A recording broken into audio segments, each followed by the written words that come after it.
¿Qué ocurre cuando el poder absoluto deja de reconocer límites?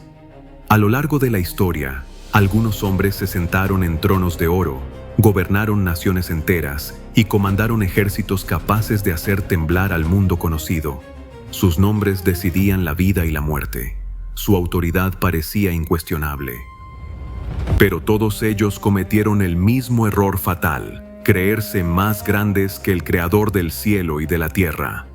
Este documental examina 7 casos históricos y bíblicos en los que reyes se exaltaron contra Dios y fueron humillados de la forma más severa imaginable, desde el monarca que perdió la razón y terminó viviendo como una bestia del campo, hasta el rey que fue consumido públicamente por gusanos. Y el último caso no pertenece al pasado, pertenece al escenario profético final. Acompáñanos en este recorrido por las caídas más impactantes del poder humano y descubre por qué, según la Escritura y la historia, ningún trono puede sostenerse cuando se levanta contra Dios. Antes de seguir, cuéntanos en los comentarios, ¿qué personaje bíblico te parece el mayor ejemplo de orgullo castigado por Dios? Puesto 7. Nabucodonosor. Segundo, la locura de la bestia. Nabucodonosor II fue una de las expresiones más altas del poder imperial del mundo antiguo. Babilonia no solo dominaba territorios, dominaba la imaginación colectiva de su tiempo. Sus murallas parecían invencibles, sus palacios exhibían una riqueza sin precedentes y sus ejércitos avanzaban como una fuerza imposible de detener. Para muchos pueblos, Babilonia era sinónimo de eternidad. Para el rey, era la prueba de su propia grandeza personal. Este episodio está registrado en el libro de Daniel, capítulo 4. Dios le habló mediante un sueño cuidadosamente diseñado. Nabucodonosor vio un árbol gigantesco, visible desde toda la tierra, que daba sombra, alimento y refugio a hombres y animales. Daniel explicó que aquel árbol no representaba a Babilonia, sino al propio rey, su poder, su reino y su influencia sobre las naciones. Pero el sueño no terminaba en exaltación. Un vigilante descendió del cielo y ordenó que el árbol fuera cortado. El tronco quedaría preservado, indicando que el juicio tendría un límite. El mensaje era contundente. Su corazón de hombre sería cambiado por corazón de bestia durante 7 tiempos, hasta que reconociera que el Altísimo gobierna sobre los reinos de los hombres y concede autoridad a quien Él quiere. Daniel exhortó al rey al arrepentimiento, mostrando que el juicio aún podía ser postergado. Dios le concedió un año entero de paciencia. Durante ese tiempo, el trono permaneció firme y el imperio intacto, pero el orgullo no se quebró. Finalmente, Nabucodonosor contempló Babilonia desde su palacio y se atribuyó toda la gloria. En ese mismo instante, la sentencia se ejecutó. Perdió la razón, fue apartado del trono y vivió como un animal del campo. No perdió la vida, perdió aquello que distingue al ser humano, la racionalidad y el dominio propio. Al cumplirse el tiempo determinado, el rey levantó los ojos al cielo. Ese gesto marca el punto de quiebre espiritual del relato. Su razón volvió, su dignidad fue restaurada y el reino le fue devuelto. Nabucodonosor confesó públicamente que el Altísimo vive para siempre y que nadie puede detener su mano. Todo está registrado en Daniel, capítulo 4. Puesto 6. Belsasar, la mano que escribió su sentencia. Belsasar heredó un reino, pero también una advertencia histórica. Babilonia ya había presenciado la humillación pública de Nabucodonosor. Aún así, decidió gobernar como si Dios no existiera y como si la historia no tuviera lecciones. Este episodio está registrado en Daniel, capítulo 5. Mientras el ejército enemigo rodeaba la ciudad, el rey organizó un banquete ostentoso. Confiaba más en las murallas de Babilonia que en cualquier poder divino. En medio de la embriaguez, mandó traer los vasos sagrados del templo de Jerusalén y los profanó públicamente, alabando a dioses hechos por manos humanas. Entonces ocurrió lo impensable. Una mano sobrenatural apareció y escribió sobre la pared del palacio. El texto describe un terror inmediato y absoluto. El rey, que minutos antes se burlaba del peligro, quedó paralizado. Daniel fue llamado y no suavizó el mensaje. Le recordó la humillación de Nabucodonosor y declaró la sentencia divina: Mene, Mene, Tekel, Uparsin. Dios había contado los días de su reino y les había puesto fin. Esa misma noche, Belsasar fue muerto. Durante siglos se dudó de su existencia, pero documentos cuneiformes del reinado de Nabónido confirmaron su papel histórico. La arqueología terminó respaldando lo que la escritura ya había afirmado. Puesto 5. Herodes Agripa I, el rey devorado por gusanos. Herodes Agripa I no fue un conquistador como Nabucodonosor, ni un emperador absoluto como los reyes de Babilonia. Su poder era político, frágil y dependiente del favor de Roma. Gobernaba porque sabía moverse entre alianzas, intrigas y manipulación de multitudes. Pero su caída no vino por debilidad militar, vino por ambición espiritual. Este episodio está registrado en el libro de los Hechos de los Apóstoles, capítulo 12, versos 20 al 23. La escena ocurre en un contexto público y solemne. Herodes aparece vestido con ropas reales resplandecientes y se sienta en su trono para dar un discurso ante el pueblo. La puesta en escena fue calculada. El brillo de la vestidura, la autoridad del trono y la oratoria produjeron una reacción inmediata. La multitud comenzó a gritar que aquello no era voz de hombre, sino voz de un Dios. Ese fue el momento decisivo. Herodes escuchó la adoración y no la rechazó. No corrigió al pueblo, no dio gloria a Dios, guardó silencio y aceptó lo que no le correspondía. En ese instante, ocupó un lugar reservado únicamente para Dios. La Biblia afirma que inmediatamente un ángel del Señor lo hirió porque no dio la gloria a Dios. No murió en el acto. Su juicio fue progresivo, público y humillante. Fue consumido por gusanos desde dentro. Aquí el relato bíblico recibe un respaldo histórico directo. El historiador judío Flavio Josefo, en su obra Antigüedades de los Judíos, libro 19, describe la muerte de Herodes Agripa I con detalles notables. Josefo relata que, tras aceptar honores divinos, el rey fue atacado repentinamente por fuertes dolores internos y murió pocos días después en medio de una agonía visible. Aunque Josefo escribe desde una perspectiva histórica y no teológica, el núcleo del evento coincide con el relato bíblico. La humillación de Herodes no fue solo física, fue simbólica. El rey que aceptó adoración divina terminó siendo destruido por lo más bajo de la creación. El mensaje es claro: ningún poder humano puede apropiarse de la gloria de Dios sin enfrentar consecuencias. Puesto 4. Sennacherib, el rey que insultó al Altísimo.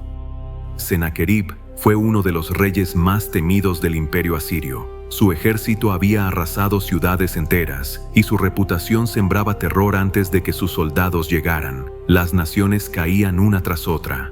Para Sennacherib, la derrota no existía. Su confianza estaba en la fuerza militar y en la humillación pública de sus enemigos. Este episodio está registrado en 2 de Reyes, capítulos 18 y 19, y también en Isaías, capítulos 36 y 37. Cuando Sennacherib puso sitio a Jerusalén, no solo atacó una ciudad, atacó la fe de un pueblo, envió mensajeros con palabras cuidadosamente calculadas para quebrar el ánimo de los habitantes, se burló del rey Ezequías y de forma directa se burló del Dios de Israel, comparó a Jehová con los dioses derrotados de otras naciones y afirmó que ninguno había podido resistirle. Ezequías respondió de una manera que contrasta con la arrogancia imperial. Llevó las cartas de burla al templo y las presentó delante de Dios. No respondió con amenazas, no respondió con soberbia, respondió con oración. La Escritura afirma que esa misma noche ocurrió algo que cambió la historia. Sin ruido de batalla, sin estrategia humana, un ángel del Señor pasó por el campamento asirio. Al amanecer, 185,000 soldados yacían muertos. El ejército más temido del mundo fue derrotado sin que Jerusalén levantara una espada. Sennacherib huyó avergonzado a su tierra. Tiempo después, mientras adoraba a su propio Dios en su templo, fue asesinado por sus propios hijos. Este detalle está registrado tanto en la Biblia como en fuentes asirias posteriores. Existe además un respaldo arqueológico importante. Las campañas de Sennacherib están registradas en inscripciones asirias, como el llamado Prisma de Sennacherib, donde se menciona el asedio contra Judá y al rey Ezequías, pero no se registra la toma de Jerusalén. La Biblia explica esa omisión. La ciudad no cayó. La humillación de Sennacherib deja una verdad contundente. Burlarse de Dios no es valentía, es ignorancia. El poder humano puede conquistar ciudades, pero no puede resistir la intervención del cielo. Puesto 3. Usías, el rey que confundió autoridad con santidad. Usías fue uno de los reyes más prósperos de Judá. Su historia está registrada en 2 de Crónicas, capítulo 26. Comenzó a reinar joven y durante muchos años hizo lo recto delante de Dios. Bajo su gobierno, Judá se fortaleció militarmente, prosperó económicamente y alcanzó un nivel de estabilidad poco común en su tiempo. La Biblia afirma que Usías fue ayudado por Dios y que se hizo poderosamente fuerte. Edificó torres en Jerusalén, fortificó ciudades, organizó un ejército numeroso y desarrolló sistemas de defensa avanzados para la época. Su fama se extendió lejos. Todo parecía indicar que su reinado sería recordado como uno de los más exitosos. Pero el texto bíblico introduce una advertencia decisiva, mas cuando ya era fuerte, su corazón se enalteció para su ruina. El problema de Usías no fue la debilidad, fue el orgullo que nació del éxito. Usías cometió un error que ningún rey de Judá tenía permiso de cometer. Entró en el templo del Señor para quemar incienso en el altar. Esa función no pertenecía al rey, pertenecía exclusivamente a los sacerdotes descendientes de Aarón. Usías no estaba ignorando una norma ceremonial menor, estaba cruzando una frontera sagrada. Los sacerdotes lo enfrentaron, le dijeron con claridad que no le correspondía ejercer funciones sacerdotales y que debía salir del santuario. Pero Usías se enfureció. La Biblia destaca ese detalle. No se arrepintió. No retrocedió, se llenó de ira dentro del lugar santo. Y entonces ocurrió el juicio. Mientras aún sostenía el incensario, la lepra apareció en su frente. No después, no fuera del templo, en el mismo lugar donde había desobedecido. Los sacerdotes lo vieron, el propio rey lo vio y comprendió que había sido herido por Dios. Usías fue expulsado del templo de inmediato. Desde ese día, vivió como leproso hasta el final de su vida. No volvió a entrar en la casa del Señor. No volvió a gobernar activamente. Fue aislado, apartado y reemplazado en la administración del reino por su hijo Jotam. Aquí, el juicio es profundamente simbólico. Usías quiso asumir una santidad que no le había sido otorgada. Confundió autoridad política con autoridad espiritual, y Dios respondió quitándole el acceso tanto al templo como al trono. El texto concluye con una frase sobria y contundente. Usías fue sepultado, pero no en el sepulcro real, sino en un campo cercano, porque decían, es leproso. El rey poderoso terminó separado incluso en la muerte. La historia de Usías deja una advertencia clara. El éxito sostenido puede producir una ilusión peligrosa, creer que los logros personales autorizan a cruzar los límites establecidos por Dios. Pero en el reino de Dios, la autoridad nunca sustituye la obediencia. Puesto 2. El faraón del Éxodo, el Dios Rey, que fue quebrado. El faraón del Éxodo gobernaba Egipto durante uno de los periodos de mayor esplendor del imperio. En la cosmovisión egipcia, el faraón no era solo un gobernante político, era considerado una figura divina, intermediario entre los dioses y los hombres. Su autoridad no se discutía, su palabra era ley, su imagen era objeto de culto. Este relato está registrado en el libro de Éxodo, capítulos 5 al 14. El conflicto comienza cuando Moisés y Aarón se presentan ante el faraón con un mensaje directo del Dios de Israel. Debía dejar salir al pueblo hebreo. La respuesta del faraón no fue solo política, fue teológica. Cuestionó abiertamente la autoridad de Jehová y se negó a reconocerlo como Dios supremo. A partir de ese momento, Egipto fue sometido a una serie de juicios progresivos. 10 plagas que no fueron eventos aleatorios, sino golpes dirigidos contra el corazón del sistema egipcio. El Nilo, fuente de vida, se convirtió en sangre. Las plagas afectaron al ganado, a la salud, a la agricultura y al orden natural. Las tinieblas golpearon el culto solar. Cada juicio desmontaba la idea de que el faraón y sus dioses controlaban la creación. A pesar de estas señales, el faraón endureció su corazón repetidamente. Finalmente, ocurrió la 10ª plaga. Murieron los primogénitos de Egipto, desde la casa del faraón hasta la del prisionero. Este evento quebró temporalmente su resistencia y permitió la salida de Israel. Pero el orgullo no había muerto. Poco después, el faraón cambió de decisión. Reunió su ejército, incluyendo carros y tropas de élite, y persiguió al pueblo hebreo hasta el mar. Israel quedó atrapado entre el ejército egipcio y las aguas. El relato bíblico afirma que el mar se abrió y permitió que el pueblo cruzara en seco. El faraón ordenó avanzar. Cuando los egipcios entraron, las aguas volvieron a su cauce. El ejército fue destruido. Los carros quedaron atrapados. Los soldados murieron ahogados. Todo esto está registrado en Éxodo, capítulo 14. Con la destrucción de su ejército, el faraón perdió su poder militar, su autoridad regional y su prestigio internacional. El dios rey quedó expuesto como un hombre incapaz de resistir al Dios vivo. Egipto sobrevivió como nación, pero su imagen de invencibilidad quedó quebrada para siempre. El mensaje es claro: ninguna autoridad humana, por divina que se proclame, puede sostenerse cuando desafía abiertamente la soberanía de Dios. Puesto 1. El Anticristo, el rey final que será destruido. El último rey que desafiará a Dios no pertenece al pasado, pertenece al escenario profético final. La Biblia lo presenta como el Anticristo, un gobernante que surgirá antes del regreso de Jesucristo y concentrará poder político, religioso y militar a escala global.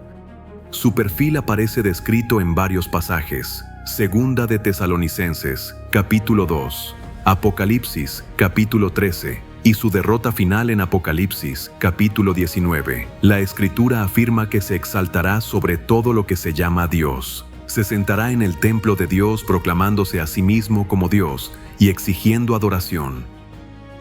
Su gobierno se caracterizará por control absoluto, engaño masivo y persecución directa contra los fieles. Reunirá a los reyes de la tierra y a sus ejércitos para enfrentar al Mesías en el evento conocido como Armagedón. Este escenario está descrito en Apocalipsis, capítulos 16 y 19.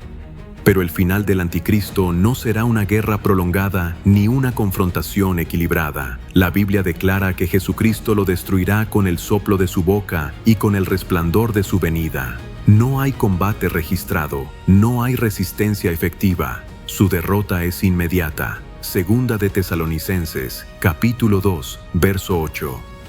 Después de esto, el Anticristo será apresado y lanzado vivo al lago de fuego junto con el falso profeta. Apocalipsis, capítulo 19, verso 20. A diferencia de otros reyes, no hay restauración, cautiverio ni exilio. Su autoridad termina de forma absoluta y definitiva. Con la caída del Anticristo, la Escritura presenta el colapso final del sistema humano de rebelión contra Dios y el establecimiento del dominio directo de Cristo sobre las naciones.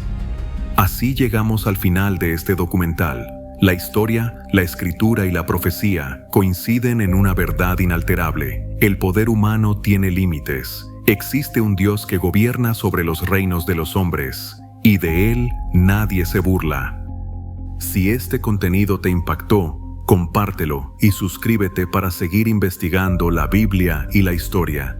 Déjanos en los comentarios cuál de estos reyes fue el que más te impactó y por qué. Esto fue El Sabio Investiga. Gracias por acompañarnos hasta el final.